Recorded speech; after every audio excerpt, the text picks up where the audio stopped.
Now on piano, this is how you can voice a 2-5-1. You don't want to play them all in root position like this because your hand has to jump all around. So instead what we do is we play the 2 chord in root position like this, but then the 5 chord we play in second inversion.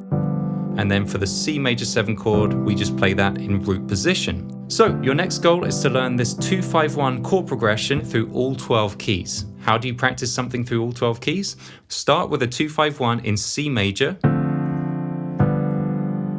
Then when you land on the 1 chord, change it to a minor 7 chord. So C minor 7 now becomes your 2 chord of the next 2-5-1. So C minor 7, go up a 4th to F dominant 7, go down a 5th to B flat major 7. Then repeat the pattern. Change it to a minor 7 chord, and this now is your 2 chord of the next 2-5-1. B flat minor 7, E flat dominant 7, A flat major 7. Do the same thing.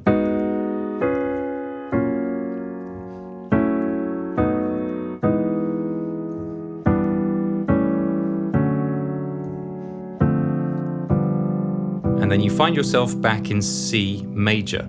However, that's only 6 of the keys, so once you get back to your starting key, count up a half step from C to C sharp and play a minor 7 chord. And this can be your new 2 chord, and this will take you through the 6 remaining keys.